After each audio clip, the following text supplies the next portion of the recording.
for how they are struggling. Okay. All right.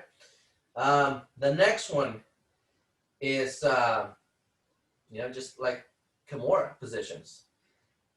Again, very unconventional, but it can happen. I've seen it, especially when you feel that you are physically stronger than the other person. Okay, they're in the closed guard, just like so. Maybe they reach up and hold it on, control, and you're just going to come in, and you're just going to go. Okay, just gonna have to go in there. If you have the length, if you're longer than I am, you can definitely just kind of lean in and scoop and bring it over and just kind of power into that. Okay?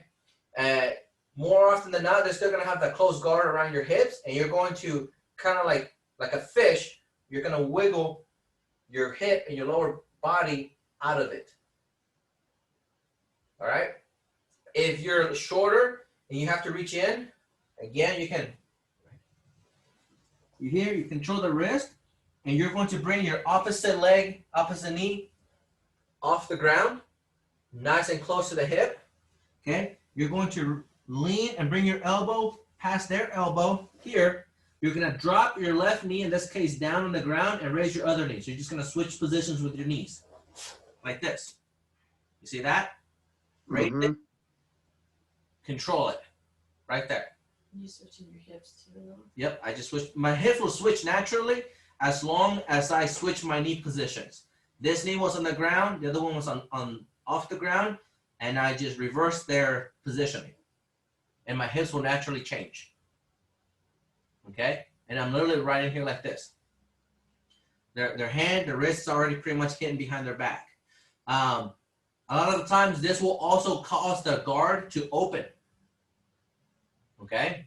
And so when this happens, we go into a whole different variations of things. You can slither your way out and do a forward roll over and past their head, okay, and still finish with a kimura. Do the same motion, forward, up and over their body and past their head, keeping the kimura grip, and they try to turn into you, and you block it, and you take the back. You can also just put a lot of weight or lean more towards this knee, this leg, and just kind of sprawl your way out of the guard and still finish into the kimura. Yeah, it'll be from like a top half guard, because more than likely the trailing leg is going to get stuck. But that's okay. You already have the angle. You just keep hiding that wrist. Okay? And even if they do have the leg caught in the half guard, you can still use that grip to get your knee over to the mount, or you can take your foot and step back and out of the guard, depending on how much they put attention to that defense. Okay? So, sorry, quick. There you go. Again, you're here, you're defending the inside control. Okay? I have inside control, I slide over, I catch that wrist. Okay? When I catch that wrist, I'm gonna lean my other arm and elbow over to the top of the other elbow that she has right now. Okay? I'm gonna step my knee up, my left knee in this scenario, since I have the right hand. I'm gonna come up and lean. Okay? Now, once I bring my left knee down to the ground, my right knee comes off the ground like this, and I have the position here. Okay? I can. Let's turn.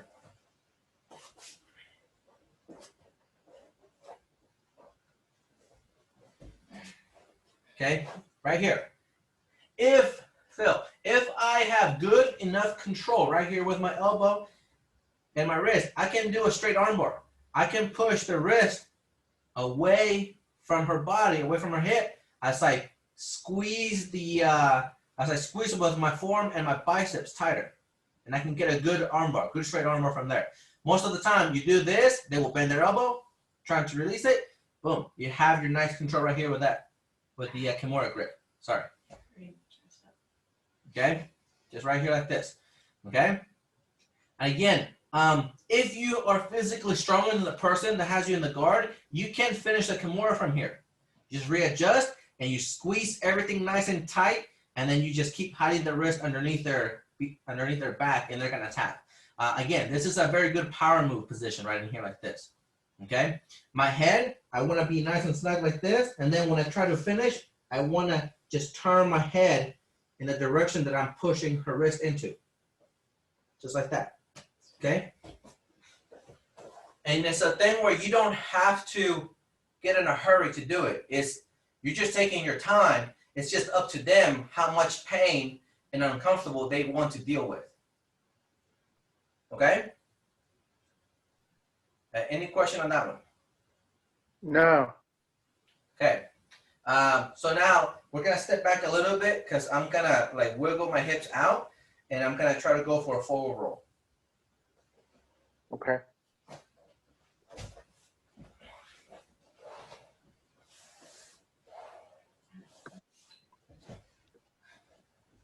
Just don't do it that way. Don't.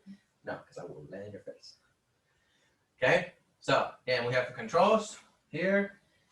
I fight off, get to the wrist control. I bring my leg up, I step down, get to my grip, right in here like this. Okay, as soon as I feel that maybe their guard got loose, I'm just gonna get my legs and push, slide out, just like this. You see that? I have the control still on it. All right. I'm not gonna try to fall flat on my spine because if I do, I lose the control of the grip. Okay, my fingers literally kind of fall off, and I'm gonna be holding on to the cloth if this there. If I fall on my spine, she has the ability to continue rolling to her side and coming back up, and now powering her arm out of that grip. Okay, and now she's got me in side control or whatever top position she chooses to be on. So I don't want to roll forward and land on my spine. I want my upper body to be on the side. My shoulder is going to be off the ground, you know, the one. And my legs can be wide, like this. Okay? If I feel that she's going to be rolling over to my side, I can use my leg as a rudder, frame it.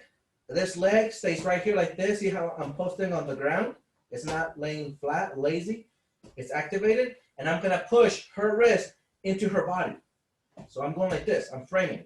This stops the momentum of her coming over and around to side control and powering out of that grip. Okay?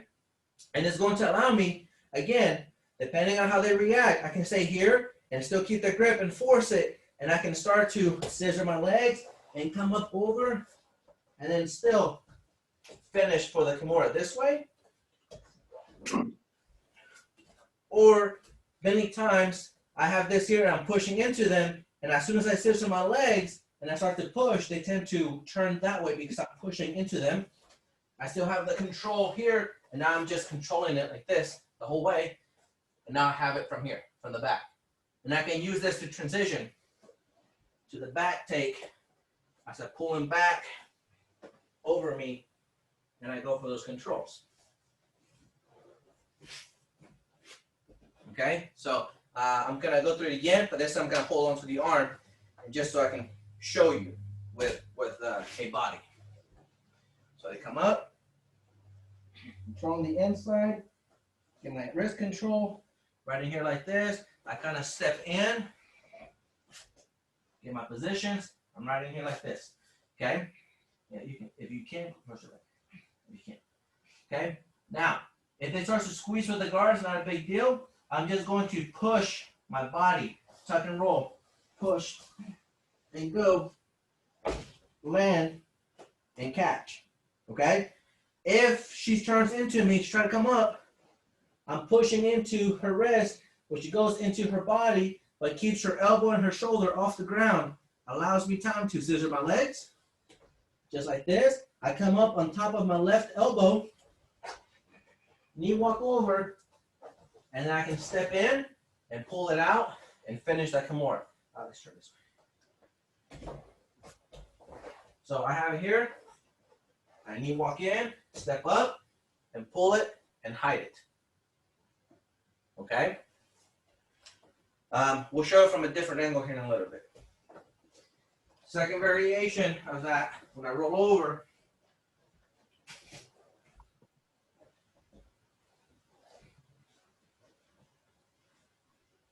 control the arm, get it. I step in, catch it, have the grip already. I'm gonna wiggle, get through, just like this. Okay, she tries to turn into me. I push in, I use my head, and I push that way into the wrist, just like that. I scissor my legs, I come up, put in pressure, go forward, just knee walk the position, and I have the control here. Okay, I have this. I can still finish in the kimura by just stepping over and around her head and her body. So it's gonna be like this. I step, my knee comes down, other leg comes up, I pull, and I finish the arm with that kimura. Okay? So when I can stay here, and this is a pretty good option, Phil. I'm just here like this, like in a weird side control. She's facing away, and most of the time, this is kind of loose sometimes, so they can feel it, and they can tuck their elbow back out, and they start to turn into you, and you start here into the side control position. Okay? So it allows a lot of good control if you have that grip and you've managed to roll out of the guard. So when you're driving, after you've rolled over, you're driving towards the chest, right? Towards your sternum. Yeah, you're driving like in that direction. Yeah. It's a lot of control. Yeah. Okay. Whenever you're driving, don't look up. Okay. So once you got to this position here, don't look up like this. Okay. Keep your head tucked in. Okay. You see how my head is literally tucked in between both of my forearms, and I'm using my eyes to look at my fist. Mm-hmm. Okay, that's what I want. Now, if I have to look, I use my eyes. I don't reach up like that. Okay, from here, I don't do this to try to look. Especially when I switch my knees, I'm pushing, I'm pushing, I'm pushing, I'm pushing, I'm pushing. Now my head can get past my fist and can come off, okay? I don't want to go like this, switch my knees and look up and then try to push over. You can still accomplish that feat, but it's gonna be so much harder on you. Takes the pressure off, doesn't it? It does take the pressure off, okay? And it will give her an opportunity to power her elbow to the ground, allowing the escape to happen, okay, from her point of view. So, Does it take the pressure off because you're putting your weight on your elbows? yeah, so if I'm like this and I raise my head off the ground, okay, she starts pushing to me, and then I push into her and I raise my head off the ground and I do this. You see what happens? See how her elbow now is on the ground because there's a lot of space right in here without meaning to, because I put my head up. I can still power her back onto the other side, but a lot of the times it's not going to happen because this arm is probably going to be right here, pushing that side, and she's going to be like this, and now we're going to be in this weird scrambling position. Okay? So you want your head to be tucked in, not like this. Always like that. Okay? So I have it like this, my head is in, she pushes into me, I push into her. You see that? But as soon as my head, and also one thing, my head can also act as a barrier to keep her elbow pushed in. My elbow's on top of your head. Okay? So that's another good guide you can think of. Whenever you get this position, use your head to block her elbow from dropping to the ground. That's why you want to have it tucked. Okay? Because as soon as I raise my head up, there's a lot of gap in there and she can escape. Okay? And again, I can still manage to get some sort of control, but it's going to take a lot of energy, a lot of strength, and a lot of mobility at the same time, which is sometimes is very hard to do. All right? So if you stay here like this, it's a lot easier. Even if her elbow comes off a little bit and my head is still tucked in, turn, it makes it very hard for her. It's torquing my forearm. Okay? So as soon as I have my head up, go ahead, it makes my grip weak. All right? So just kind of FYI there. Just like that. All right? Do you have questions? Do you have any questions, Phil? No. Okay. So We were talking about, I think you were going to talk about driving, weren't you? Or were you not? Oh, driving into them? Yes. So when you drive into them, okay, when you're pushing your body into them, again, you're not pushing them just down to the ground. You're not gonna go like that, okay? You're gonna go from this grip that you have at the wrist, and you're going to go through their body to the other hip, okay? So the only visual thing I can think of right now is imagine an arrow. Someone shot an arrow, and it went through this side, and it came out on that hip. So it went right through the whole body, okay? So when you do this push, that's what you want to imagine. You're pushing into them, and it's gonna go right into through their body to the other hip. And as you get to your knees, the hand is gonna come up over the body on top of the chest, okay? That'll help. Okay.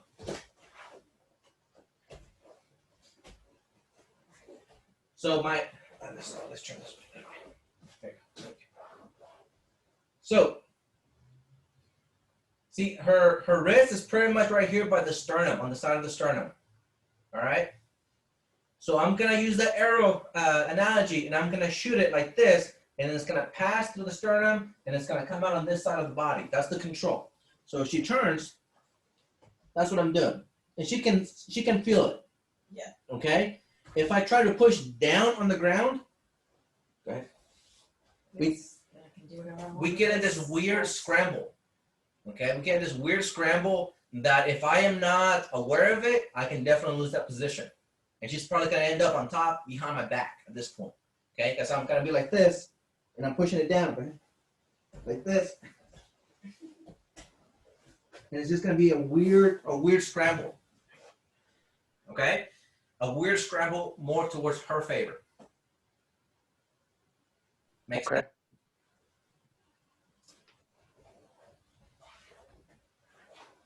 Okay, but again, it all comes back, like we said earlier, and in the previous class Monday, it all comes back to you controlling the hips first. Okay? So if I have with my right hand, I have the wrist control, I want to be able to step and down like this. So that way my other knee comes off the ground.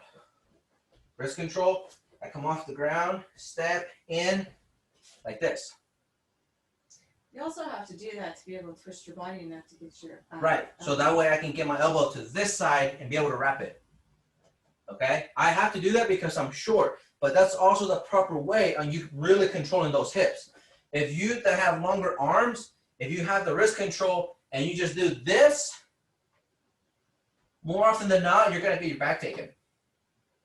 Okay? Let's get it back to me. Meaning, like if you try to do this though, you just go like this, you're probably gonna get your back taken and choked. Okay? And the reason being is because your grip that you go over, your elbow that goes over to the side is too shallow. Their body is too straight and your body is twisted up in a weird position and it's too shallow of a grip to prevent them from going behind you. And there's a lot of room over here. There's a lot of room. Okay? This slack is what you're trying to take away by doing this angle change with your hips. Okay? So by you holding a grip, stepping, knee down, other knee comes up. See how much angle I've already cut? See how much I've already turned? That's how much slack I already took away from her hips. Okay? Allows me to not reach in, get a good grip. Okay? And she tries to like hip escape that way, her hips, to try to re-square back up to my hips. That makes it a lot easier for me to escape into that forward roll.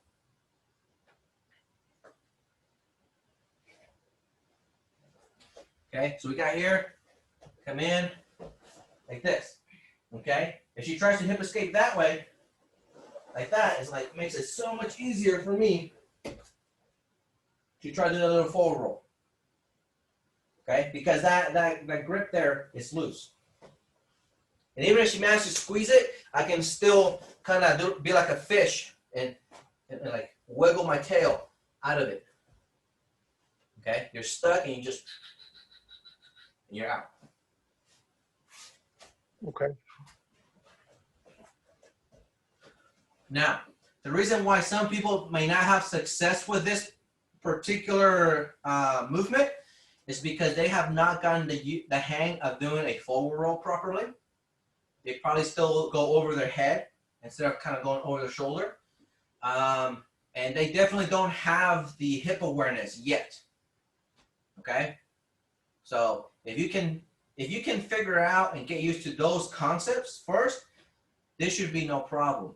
Okay? The only issue you're gonna have is whether this person is very aware of the subtle hip changes, or if they're just trying to overpower their way out of that position. Is it obvious which shoulder you're going to roll over when you forward roll? Yes. Yes. It is obvious which one you're going to go because, again, once you master your forward roll, right, if I'm going to go over my left shoulder, my left hand gets tucked in. Right? If I'm going to go my right hand gets tucked in. So I have the wrist control and I go over like this. Okay.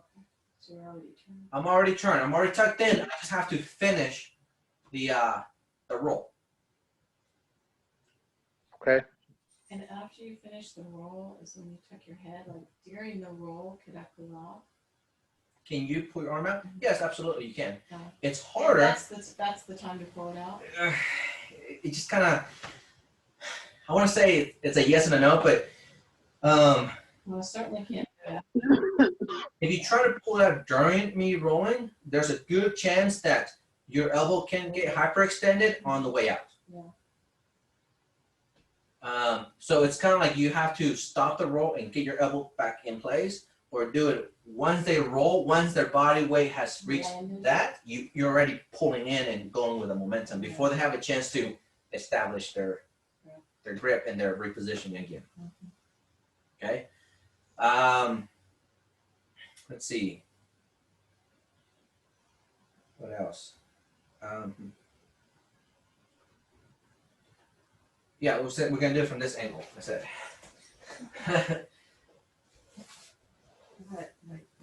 Yeah. Okay, again, inside control. You're trying to work your way down to that wrist. Okay, right down to that wrist. I'm gonna step in with my knee up. I get my elbow down to the ground.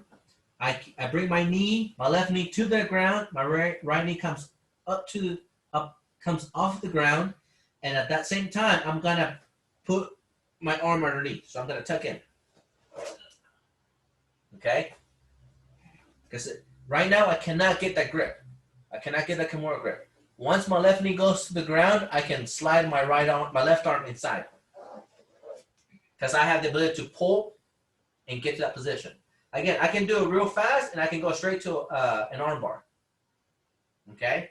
Most of the time people will tap here. Someone that's already has a little bit of the awareness, right? They're going to be able to tuck that wrist in, try to tuck the elbow in, preventing the straight arm bar, which allows me time to get to that kimura grip a lot easier. All right? Just like this. Now I'm just readjusting, just like that. Readjusting my grip. And I can walk my left knee even more towards the head a little bit, put a little bit more awkward pressure on their body. Okay? So just kind of FYI. Again, I'm writing here like this. If sometimes you cannot roll because their control is too high up onto your floating ribs, like you already had it. Okay, if it's too high up on your floating ribs, it's hard for you to go over. Okay, so you want to switch your hand up. See how my left hand comes up, and I use the back of my hand, and I slightly turn at an angle, and I use the side of the blade, my pinky, to push down on the forearm. That still gives the same effect as if I have this wrist control. Okay, so if you try to move the arm. Yeah, it hurts my tricep tremendously. Okay. Feels like it's gonna snap. Yeah, it puts a lot of pressure up here where my elbow is. Okay, so now I can take that control and I can use my right arm, let go of the wrist, and try to open the knee. Now it doesn't take too much after that. Even if they start to squeeze it, okay, your legs together again. Sucking my wind in.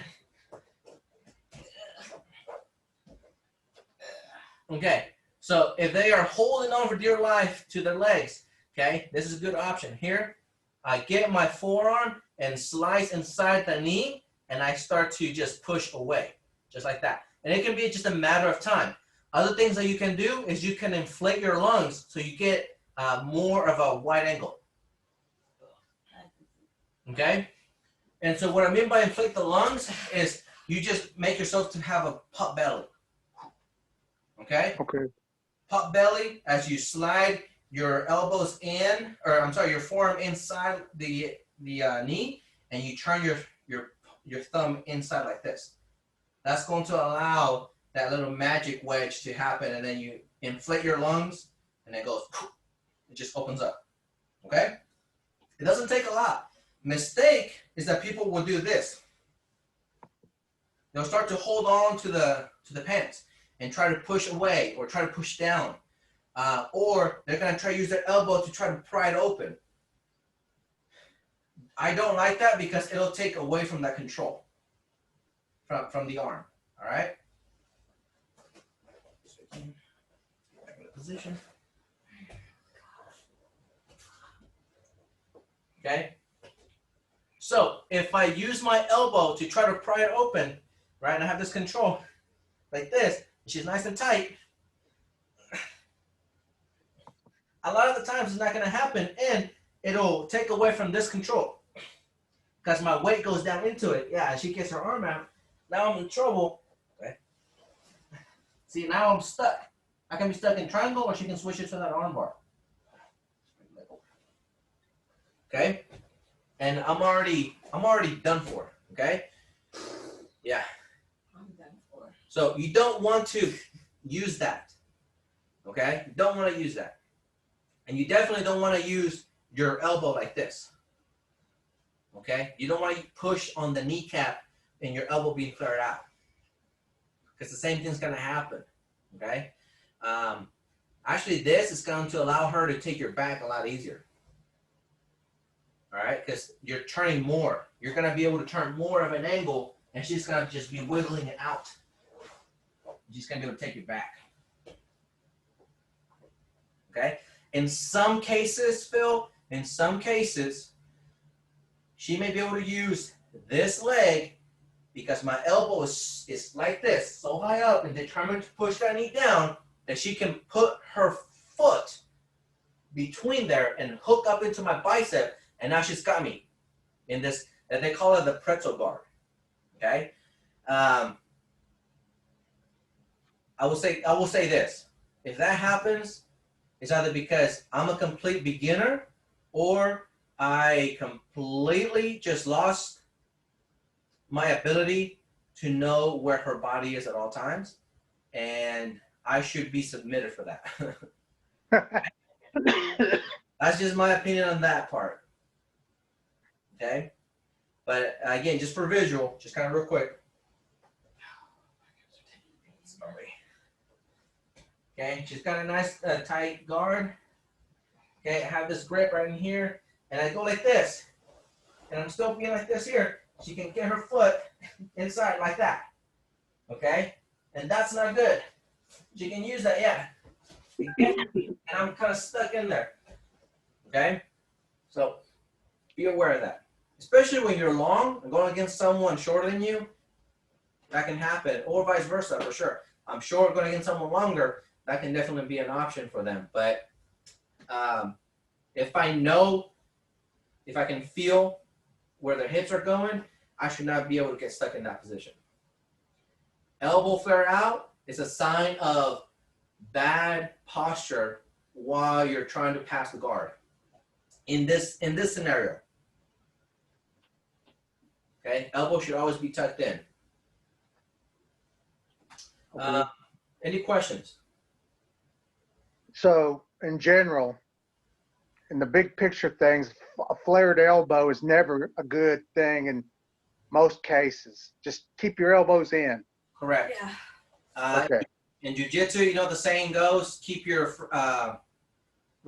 enemies close, but keeps your elbows closer. Okay. Okay. So yeah, you always want to have that, and that's a mistake that I see a lot in a lot of the grapplers, from white belt and even all the way up until brown belt level, and actually in some black belts, that style of passing is kind of weird for them. So they tend to flare their elbows a lot in the wrong angles and at the wrong times. Okay. Okay. And again, it just goes back to like in jiu-jitsu, you learn how to do things and how not to do things, right? You learn the rules, you learn the concepts, and then as you start to progress, you learn how to bend them to your needs, and then you learn how to break them. Because then you can always see some very high-level guys that will do that. They flare their elbows, but they can do that because everything else that they are controlling is controlled to the max by them, and they can get away with that. They're not just doing that because. They're doing that for a reason and for a purpose. Okay. All right? Okay. Or they're aware that it will get hooked and they keep an eye out for it. Yeah, yeah. They're very aware. Okay? They just know what's going on. They know why they're doing that. There's a reason. Sometimes the reason is to be a setup. It will give you that so that you can try to hook their leg so that they can try to catch you in another different, more painful position and submission hold. Okay. Okay? That's good to know. Mm-hmm. Or, So, go ahead. so practically in any technique is get the foundation down so you can eventually learn to bend the rules and then eventually break the rules. But that's years down the line though. Yeah, I mean, not necessarily years, just like time on the mat, right? Like you have experience. Okay. Because you can learn to do that fairly fast if you're consistently on the mat, putting yourself in bad positions on purpose so that you can know, what happens when you're in those bad positions and you escape, right? You build that confidence up. Okay. You build up that understanding. And then once you go in the attack and you don't let them put you in bad position, then, yeah, that's when you can start to break all these different rules. Okay. Got it. All right. Yeah. Okay. So let's go back in here real quick. And again, if you go in this direction, I cannot stress this enough. It all starts with your ability to control those hips. Okay, that is the number one thing that you need to focus on. Okay, even when you have the grip, even when you have everything set up, you still have to focus on controlling those hips. If that starts to fall, that control starts to become weak, you will not have too much success on the other part. Okay. So you have to let it go. I would rather let go of the submission hold and go back and rebuild my foundation and my control and then attack again. All right. Because sometimes, when you go back the second time or more, they're already aware, so they might be able to want to tuck in their elbow. Okay. They might be able to tuck in their elbow, and instead of allowing you to bring your knee down, they're going to try to hip escape the other way, push the knee back, and that allows you now to be more aware of the positions that's going to be happening, and you can start to just manipulate them in ways that they're not even thinking about.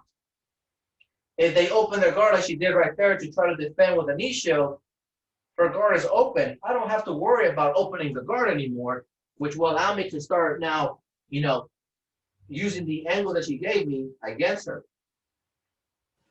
Because now she's already the 2 steps behind my control. Okay. Okay. So just kind of be aware of those things. So things that you can do to kind of defeat that little bit of the hip movement. Do you want to switch roles? Okay. Let's switch roles. Huh? Okay, so again, she will bring, she has a wrist control over here real quick. We're just gonna start, she brings the knee up like that. She's gonna set it down just like that. Okay, just like that. All right, so me being aware, she may have the wrist control.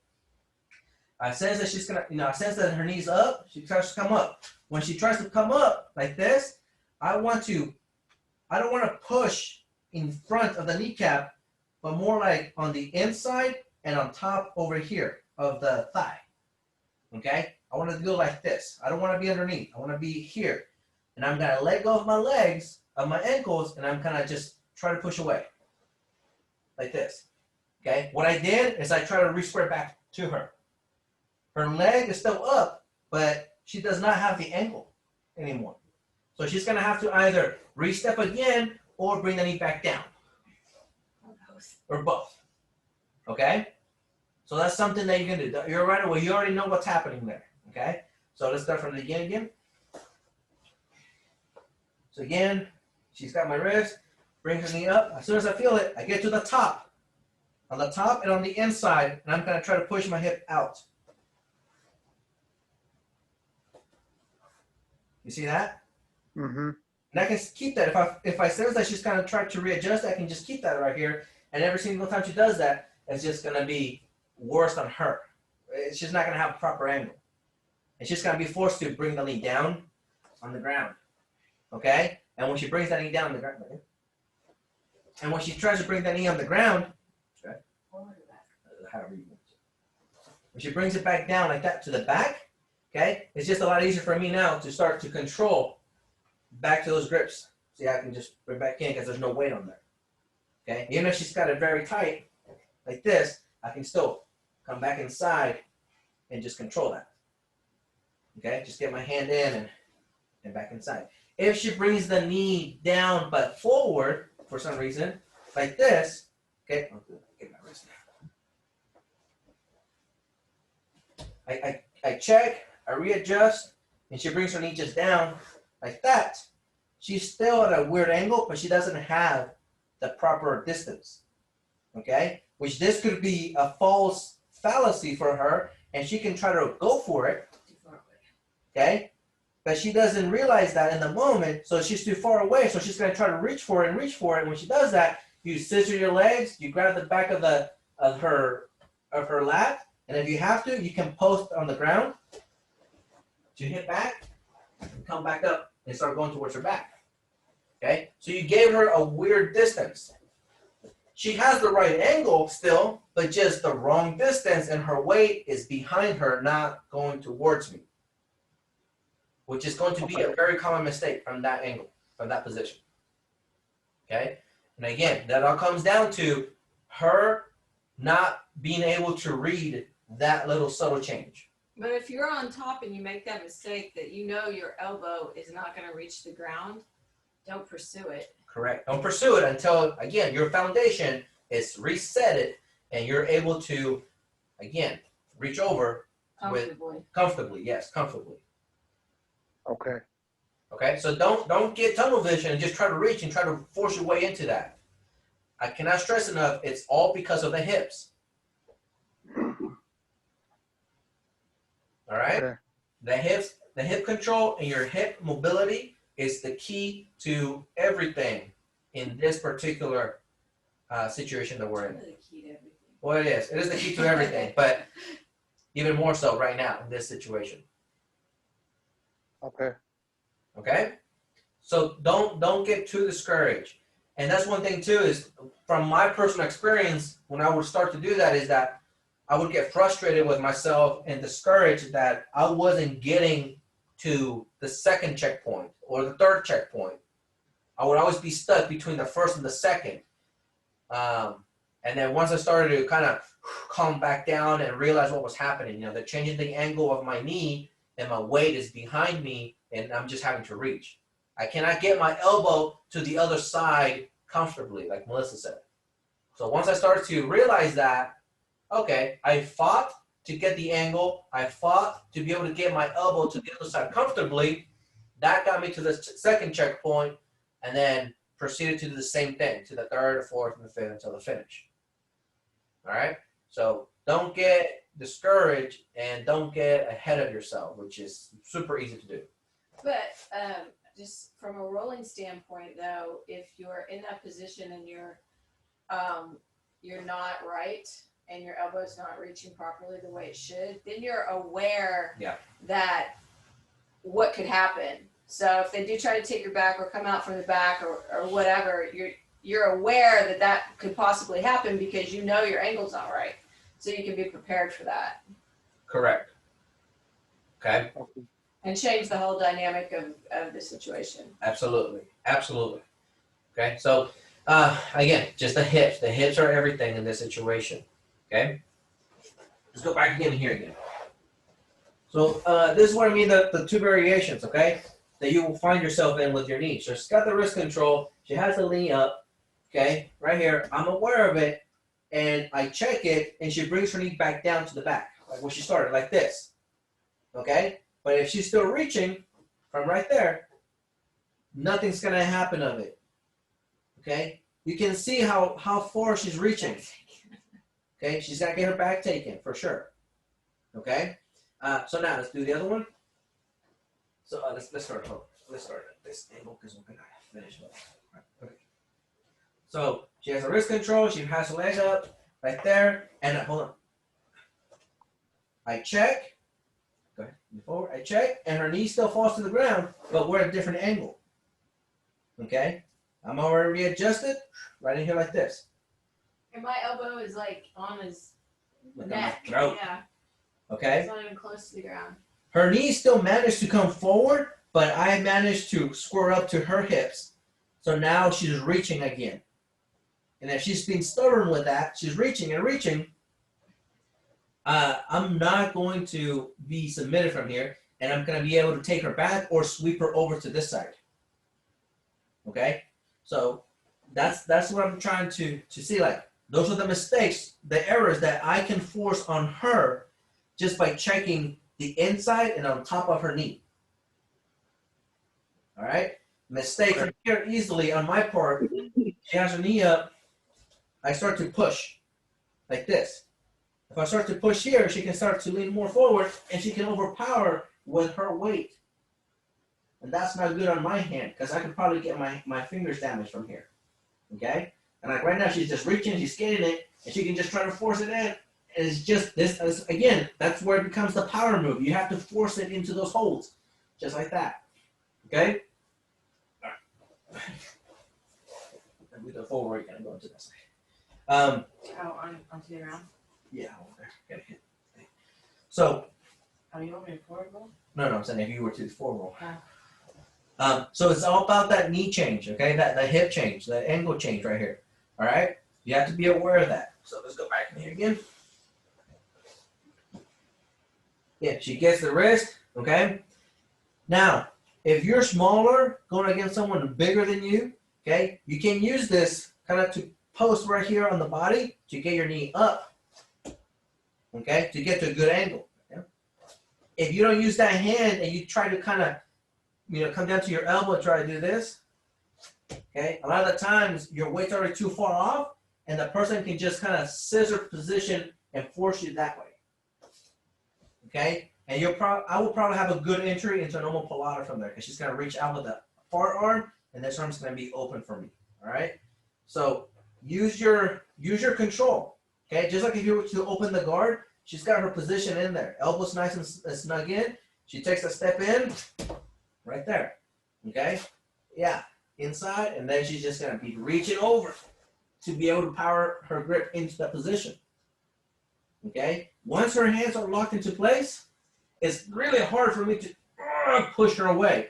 Because if I push her away with all my might on my legs, all she has to do is just keep hiding the wrist behind my back. So look.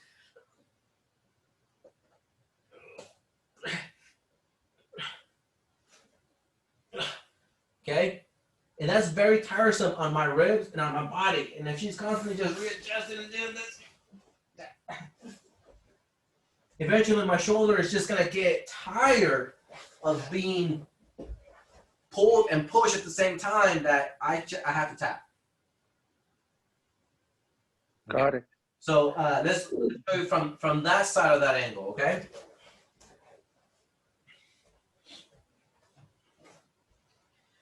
And sometimes as a smaller person going against someone, physically stronger or just bigger than you, if you manage to get to that position, just having it and just having nice, tight control and just kind of playing with it a little bit, trying to hide that wrist, is enough for the person to tap after about a good 10, 15 seconds. Like you're doing a great job with just squeezing it into place, and you're not being shaken off. You're being very solid, and you know, just time. Okay, so she gets in. Yeah. Back in. There you go. Go ahead. She managed to get in here. I'm gonna try to push.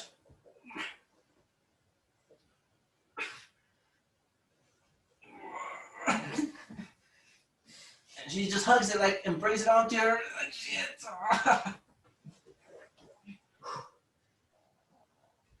Okay. Yeah, again, it's a power move because she still has to use a lot of her strength, a lot of her squeeze to keep it in place and control it. It's not just you get to that point and you just kind of cruise. You still have to, you know, hold on to it tight. And that's another mistake that the intermediate level practitioners will make. They'll get to that point, they have a grip really good, but they don't fight to keep it. They don't fight tooth and nail to try to keep that hold nice and snug and just put that pressure on them. Put that pressure on them all the time. When you grip the kimura, when you grip it like this? In this position, you would have to. My grip feels weak like that. If it feels weak, then go like this. Yeah, because Personal preference. because your arm is so big. Your wrist is so big. Yep. So it's just whichever you feel comfortable doing, it's fine. Let's see what else. So now talking again about someone, you're going against someone bigger than you, right? Maybe stronger physically, like arm strength stronger than you. A good option for me would be to try to stiff arm my arm out. That will really put a lot of tension on her grip and probably break it.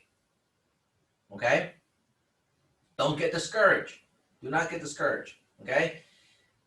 If you feel that person starting to stiff arm, your job is to redirect that stiff arm right here by the wrist and pull it back down to the hip. Okay? But however, when you bring it back down to the hip, as soon as you feel like they kind of stop stiff arming it or it gets a little bit weak, you push it back to the floating ribs. And you see how that little hollow space right here happens? Mm-hmm. That's the control that you're looking for. If that little hollow space is not there, you don't have that grip. Okay? You have it, but it's very weak. And someone that's arms stronger than you can stall you out in that position. Could you just hold it straight until you can bend it again? Me? Oh, you? Yeah, you'll be able to kind of bend it in because you'll have the tension. You will feel the tension. Okay? Right in there. That, again, you kind of have to manipulate it. One trick here, though, is if you can, try to hold on to that meaty portion of the wrist. Like, I'm sorry, the palm, right here. Okay? Your index finger and your thumb are going to go on the wrist, and your fingers are going to go over that palm. And you have a lot of good control of the elbow. So if they try to stiff arm, you can move it around and push it back in. Okay? Okay. See if that works.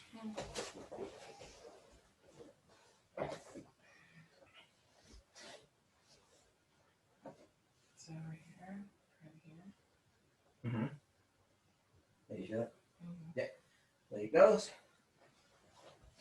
She's in position like this. Now I'm stuck and I'm starting to stiff arm. She can bring it to my hip, and then she can start to feel it, and then and then it'll be like, and I'm stuck again. It's even further for me to reach. That's fine. You can just switch back into that, no big deal. As long as you have this arm wrapped in there, and you use this to push against my forearm, it'll give you a lot of time to adjust the grips. Okay? And it'll wear out the arm a lot when you do stuff like that. Because it'll be constant like out, in, like this. Constantly. Okay? If you just, Yeah. If I'm trying to stiff arm, you bring it back into the hips, and then as soon as the person maybe takes an exhale, you can push it back in a little bit. And it's gonna force them to react again, and they're probably gonna try to stiff arm again, and you control it back to the hip, and then like, and then again. Okay. So it's that constant battle, which means that you will forever make them have their elbow tense, always flexed, always, like in that position, holding something tight, and that will wear out very fast. Okay, that will wear out very fast. A good 15 seconds for sure of just trying to fight off, even if it's just one time, but if it's just constantly fighting like this, it's gonna wear out that elbow joint really fast. Okay. Okay, and again, don't rush it because you already have a very good control with the hips. Why are you gonna try to rush it? Okay, just kind of take your time. Let them feel the pressure for as long as you can without you being in any trouble. Okay. Even if you're losing that grip, you can still re-grip it, get back to it. Just be fine with it, okay? And so that lead us into the last part is, what if you do lose the grip entirely? What happens to your base? we'll go over that. Oh, okay, yeah, sorry. We'll do that on Monday, okay? Okay. So on Monday, we'll go over that. And what happens when you lose that grip entirely, but you still have a good base on the person underneath you? Okay. All right, well, you have a good weekend. Okay. Take care.